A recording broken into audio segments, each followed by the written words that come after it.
Salut tout le monde, c'est Mike Tigras, soyez bienvenus sur cette chaîne YouTube. J'espère que vous êtes en forme parce qu'aujourd'hui on va voyager et on va aller très loin. Nous nous rendons à Elysion avec Seiya de Pégase dans son armure Godcloth, plus communément appelée l'armure divine.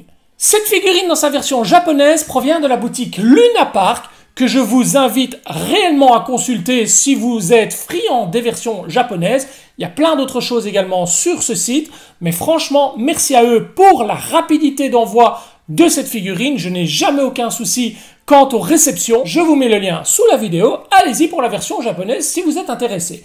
Toutefois, si vous êtes plus friand des versions européennes, je vous invite réellement à consulter cette fois le site Meat Factory, partenaire également de cette chaîne. Et là aussi, vous allez y retrouver vraiment votre bonheur. Le lien également sous la vidéo. Les personnages avec les armures divines, les Godcloth, sont vraiment des personnages qui nous ont fait suer avec les figurines de type classique, les Mythos classiques. En effet, les pièces tombées, les personnages tombés, c'était catastrophique. Ils étaient vraiment splendides, mais c'était une calamité. Je me souviens avoir passé mes nerfs plus d'une fois sur ces figurines.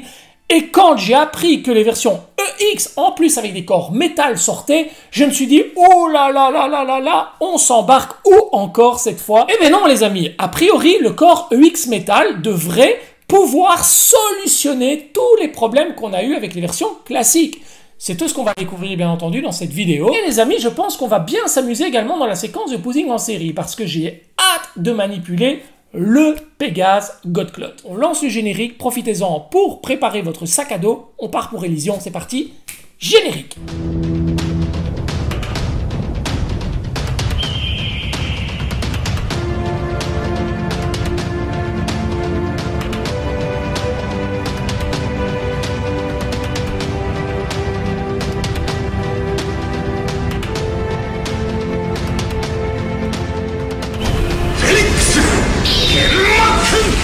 Bien jolie boîte pour cette version de Seiya dans son armure divine. On se retrouve à Elysion. On a directement l'intitulé Elysion juste là. La boîte sur la face avant reprend une thématique qui nous rappelle qu'on est bien dans les jardins d'Elysion avec ce ciel bleu de toute beauté, l'herbe en dessous, les petites fleurs, les piliers de part et d'autre. On a également bien entendu le Seiya sur la face avant, la petite illustration du cheval ailé dans sa version divine. Nous avons tous les logos habituels et la mention EX Metal juste ici. Sur le premier côté, on retrouve le cheval ailé dans sa version totem. Sur l'autre côté, on retrouve cette fois le Seiya dans une position dynamique aérienne. Quant à l'arrière, on y retrouve le Seiya dans un premier encadré, pose très neutre. Dans le second encadré, on y retrouve le Seiya avec l'épée d'Hadès plantée en plein cœur et la déesse Athéna portant secours à notre cher Seiya mal en point. La version totem juste ici en dessous et enfin les 4 visages que l'on retrouvera dans la boîte, à savoir le visage neutre qui est vraiment splendide, le visage yeux fermés, le visage bouche ouverte et enfin un visage bouche ouverte avec un visage un peu joyeux. Le dessus reprend toujours cette illustration du cheval ailé et l'indication Sencloth Myth EX Pegasus Seiya Godcloth pour armure divine. Sur le dessous de la boîte, on y retrouve la même chose que sur la face avant et les indications habituelles Tamashii. On peut remarquer que le caractère design des boîtes prévues pour les personnages Godcloth d'Elysion sont totalement identiques sur la conception que la fameuse Athéna Godcloth. Vous le voyez, on retrouve les piliers, l'herbe, le ciel bleu. C'est vraiment très similaire. On est dans la même continuité. De même que les petits artefacts sur les côtés de la boîte sont très similaires. Et je trouve ça plutôt très sympa d'avoir continué le concept des boîtes avec celle d'Athéna. Allez, c'est parti, on découvre les blisters, les amis. Cette boîte est composée de 3 blisters, avec dans le premier blister le Seiya avec son corps EX métal, les épaulettes, le diadème, le plastron, la partie abdominale, les brassières, les avant-bras, la chevelure trouée pour accueillir le diadème, la jupe, les cuissardes, jambières et genouillères. Dans le deuxième blister, on retrouve les 3 visages supplémentaires, une paire de mains, 2 paires de mains, 3 paires de mains, 4 paires de mains et une 5e main ici. Nous avons ici toute une série de pièces dédiées au totem. L'épée qui viendra se planter dans le plastron troué juste ici. Vous savez, quand il affronte Hadès et qu'Hadès lui plante son épée en plein cœur, eh ben, la voilà avec le plastron adéquat. Une paire de protège-mains, 2 paires de protège-mains. Dans le troisième blister, on retrouve la base du totem et enfin les ailes. Et bien entendu, la notice de montage. Au niveau de la notice, comme à chaque fois, c'est très propre et cette notice se compose de 4 feuillets. On a droit sur la première partie au référencement de toutes les pièces. Le deuxième et troisième feuillet reprennent le montage du personnage. Sur le dernier feuillet, on retrouve une partie du montage du totem qui viendra se poursuivre sur les feuillets au verso. Ce Seiya est vraiment magnifique. On a droit à un visage beaucoup plus adulte avec un regard assez sûr de lui. On est sur un Seiya beaucoup moins juvénile que dans les premières versions, à savoir la V1 par exemple, ou la V1 Revival qui abordait un visage beaucoup plus poupon. Là, on est sur un visage très sûr de lui, très adulte. Et franchement, ce visage fait partie des plus beaux actuellement dans la gamme des personnages Senseiya Mid-Close. La chevelure est très jolie aussi, les pointes sont bien dessinées, il n'y a pas de traces de dégrappage ou autre, il n'y a pas de coulée dans la chevelure, franchement c'est super bien propre. Alors au niveau du corps, pas de surprise, on est sur un corps EX Metal. C'est d'office réalisé pour pouvoir rigidifier au maximum la partie centrale des bras ainsi que la partie centrale des jambes. Ça a un coût, c'est cher, trop cher. Bandai devrait d'office munir toutes ces figurines de ce type d'articulation sans augmenter le prix, mais on ne sait rien y faire, c'est la politique commerciale de Bandai et tant qu'il peut, il continuera à grimper le prix de ces figurines. Maintenant, est-ce que ce prix vaut vraiment un corps rigide? On va le voir. Ben oui, ça bouge vraiment pas du tout, c'est très très rigide. Alors ça vaut pas du tout le prix, certes, mais en tout cas, une chose est sûre, c'est que si vous payez ce prix pour avoir une figurine rigide, vous aurez une figurine rigide. Et ça, c'est plutôt le point positif dans ce tarif que je trouve vraiment exagéré. Alors, vous voyez, tout est vraiment rigide, c'est vraiment super bien au niveau du corps. Et ça, c'est la chose que je redoutais le plus pour ces personnages de type Godclot, parce que les armures sont lourdes, les ailes sont pesantes, et il faut que le personnage réussisse à tenir debout, les amis, sans tomber. Allez, on attaque tout de suite le montage du personnage.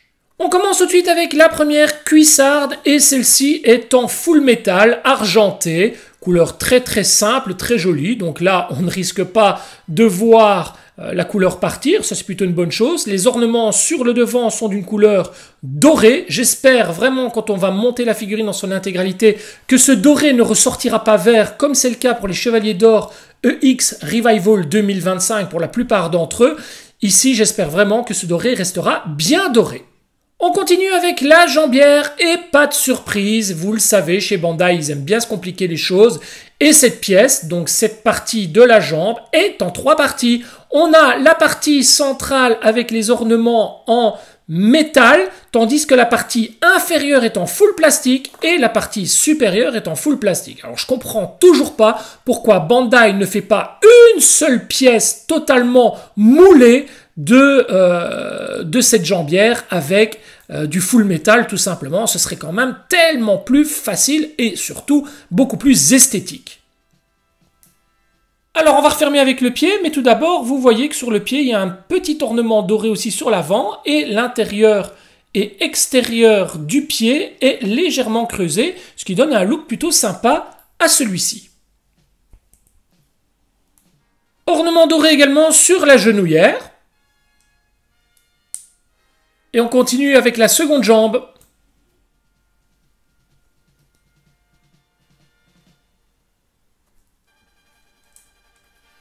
Les jambes sont montées et je peux déjà vous le dire, dès le départ, vous allez rager du tonnerre avec la partie inférieure des jambes qui n'arrête pas de tomber. Il faut chaque fois la relever et dès que vous allez bouger votre personnage, ça va tomber. Donc cette partie-là, comme je vous le disais, elle aurait pu être en une seule pièce, mais non, Bandai choisit toujours la complication et nous fournit une pièce qui va systématiquement tomber et nous emmerder quand on va bouger notre figurine. Donc, le petit conseil que je vous donnerai, ne vous énervez pas trop à vouloir remonter systématiquement cette pièce dès qu'elle tombe. Faites le montage intégral de votre figurine. Quand votre figurine est bien placée, montée, positionnée, eh ben, vous remontez tout simplement ces deux petites pièces-là, comme ça, voilà, tac, et vous n'y bougez plus, tout simplement, comme ça évitera qu'elle tombe tout le temps et que vous preniez la tête. On continue avec les brassières, elles aussi en métal, avec ce petit ornement doré. Pareil pour l'avant-bras. Avant de placer la main sur le personnage, je vais directement y apposer le protège-main. Ça évitera d'avoir à frotter sur la partie du bras et d'avoir cette difficulté pour le placer. On refait la même chose pour l'autre bras.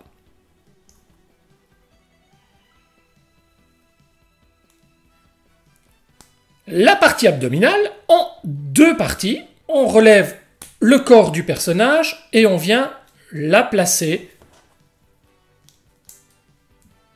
et la refermer et redescendre le corps. On récupère le plastron qui lui aussi est en trois parties. La partie centrale se retire et c'est du métal. La partie supérieure, c'est du plastique, cette espèce de collerette. Tandis que la partie principale du plastron vient s'ouvrir sur l'avant. C'est du métal, vous le placez tout simplement. Aucune difficulté pour ça. Voilà. Vous récupérez la partie du cou que vous venez placer derrière le plastron. Vous maintenez le tout et vous refermez avec la partie centrale du plastron. Vient le tour de la ceinture avec des ornements sur les côtés, l'arrière, l'avant, vraiment une très très belle pièce. On retire la partie centrale avec une main de Lego et on retire la petite partie supérieure qui vient refermer la ceinture. Ensuite, il n'y a plus qu'à la placer. On referme avec la petite pièce sur le dessus et on referme avec la partie centrale. Au niveau des épaulettes, mon angoisse s'envole doucement. Le doré qu'on retrouve sur celle-ci ne ressemble pas au vert que l'on a sur les armures des Chevaliers d'Or EX Revival 2025. Ça va, ça reste quand même relativement doré. Alors, il y a un petit vernis dessus, on va pas se mentir, ça reste quand même très légèrement vert, mais c'est pas trop flagrant. Franchement, en tout cas sur cette partie-ci. La partie ici, ben, c'est doré, vous voyez absolument pas de vert. Mais par contre là, il faut vraiment voir avec la lumière ce que ça donne, mais ça a l'air d'être correct. Alors, les épaulettes sont avec des mains de Lego. Par contre, faites-moi le plaisir de ne pas reproduire la même erreur que sur toutes les photos promotionnelles de ce personnage. Les épaulettes sont doubles, les amis. Et il y a une partie à rabattre, les amis. Ne la laissez pas à l'intérieur, sinon ça gâche tout le design du personnage. On vient donc placer la première épaulette. Et on vérifie bien que la partie de l'épaulette inférieure est bien rabaissée. On fait pareil pour la seconde. On continue le montage avec les proéminentes ailes. Alors, elles sont en full plastique, vous voyez. La partie centrale est en métal, elles sont assez pesantes. Donc j'espère que le personnage va tenir debout parce que c'est très pesant. Allez, c'est parti.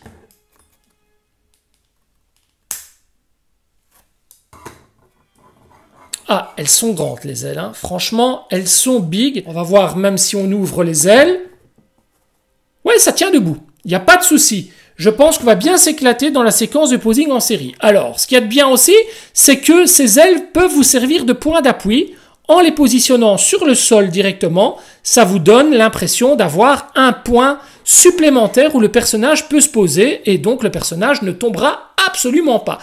C'est valable pour ce Seiya. On verra pour les autres personnages comme le Shiryu du Dragon parce que lui, il n'a pas de point d'appui sur le sol. Donc ça, ce sera à voir avec le futur. Allez, on va voir tout de suite pour le casque, les amis. La chevelure trouée est en deux parties et je pense que celle-ci est utile pour le positionnement du casque. Casque magnifique, vous voyez, on a une dorure superbe sur l'avant. Je pense qu'il faut venir la placer... Ah oui, d'accord, ok. Il faut passer les mèches à l'extérieur. Comme ça, voilà. Ah oui, la partie ici se retire également. Donc on va placer la pièce comme ça, voilà. Vous voyez, les cheveux, ça rentre comme ceci. On va revenir attacher cette partie-là sur la chevelure avant du personnage pour avoir ça, comme ça. Ok? On va replacer cette partie-ci sur la tête du bonhomme. Et enfin, on va repositionner la partie centrale du diadème. Et là, le montage est bon. On a les deux mèches qui passent bien au-dessus du diadème. Et de ce côté-ci, ça rentre bien à l'intérieur. Et voilà le résultat, c'est très joli. Donc il faut vraiment y aller méthodiquement. Il faut démonter la chevelure avant pour pouvoir enfoncer le casque. Hein, les amis, ne faites pas n'importe quoi. Hein. Et enfin, on va simplement venir le replacer. Voilà. Et là, on a notre Seiya qui est totalement monté. On peut remonter enfin la partie inférieure des jambes qui est vraiment récalcitrante. Et là, on a vraiment un personnage magnifique. On va monter les ailes un petit peu. Essayer de lui donner une pose un peu plus sympa. Mais on a une figurine de qualité. Hein. Il est beau visuellement. C'est une fameuse claque. Hein. Il est très très très pesant. On voit vraiment qu'on est sur une figurine de qualité. Hein. Vraiment. On est au-delà de ce qu'on connaît pour les Chevaliers d'Or EX. On est vraiment sur une nouvelle génération de personnages avec ces fameuses articulations métal. Les armures tiennent plutôt bien, mis à part le bas des jambes ici. Mais franchement, c'est qualitatif. Les amis, j'ai revu un peu la pose en dehors de la caméra et franchement, c'est une figurine qui est super intéressante à manier. Je n'ai pas eu du tout de soucis, mis à part la petite partie en bas des jambes. On va se retrouver pour une séquence de posing en série où je vais vraiment pouvoir exploiter au maximum les possibilités de posing de la figurine. En tout cas, pour le moment, je suis plutôt rassuré, je suis plutôt content. Alors, le petit point négatif, c'est vraiment au niveau des ailes, on voit les petits rivets au niveau des fixations. C'est dommage, ça aurait pu être un peu plus discret, voire même recouvert par une espèce de cache, comme ça a déjà été le cas pour d'autres figurines. Mais honnêtement, je chipote. Allez, amusons-nous un petit peu, on se retrouve pour la séquence de posing en série et dans quelques minutes, on débriefe ensemble, les amis, sur cette figurine. C'est parti, séquence de posing en série.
King les amis, et j'ai vraiment passé un super moment avec ce nouveau personnage de Seyat Pégase. Je n'ai absolument rien à signaler de négatif. Le petit point à relever, mais c'est vraiment un léger petit point, je vous en ai parlé tout à l'heure, c'est le bas des jambières qui a tendance à se détacher. Comme je vous l'ai dit tout à l'heure, vous faites votre pose avec votre personnage et puis vous fixez simplement ces deux pièces et ça ne bougera absolument plus. Le gros avantage du corps UX Metal se fait vraiment bien valoir sur cette figurine, tant les ailes, vous voyez ici elles sont posées sur le sol, donc il y a 4 points d'attache sur le sol, donc le personnage ne saurait pas tomber, mais si je lève les ailes, regardez, le personnage reste parfaitement stable, droit et ne tombe pas. On est vraiment devant un personnage impeccable et pourtant les ailes pèsent leur petit poids et là franchement le corps UX Metal fait vraiment bien le travail. Les amis, une très belle surprise que ce Seyat Pégase. J'ai hâte de voir ce que Bandai va nous faire avec les 4 autres protagonistes. Honnêtement, il me tarde de découvrir le prochain. Cette vidéo touche à présent à sa fin. Merci beaucoup d'être venu sur cette chaîne découvrir avec moi ce personnage. Si ce n'est pas encore fait, n'oubliez pas de vous abonner à la chaîne, activer la petite clochette pour recevoir les notifications, laissez un petit pouce, un commentaire, dites-moi ce que vous avez pensé de ce personnage, que ce soit au niveau du tarif élevé parce que oui, ce personnage n'est pas donné au niveau tarification. Est-ce que ce personnage ira rejoindre vos autres personnages dans votre collection? Est-ce que vous allez faire l'impasse sur celui-ci? Dites-moi tout, je suis là pour vous lire et pour répondre à vos interrogations. À très bientôt les amis, merci beaucoup d'être venus sur cette chaîne. N'oubliez pas de prendre soin de vos proches et de votre famille, c'est là tout l'essentiel. On se retrouve très bientôt pour une prochaine vidéo. À bientôt les amis, ciao ciao.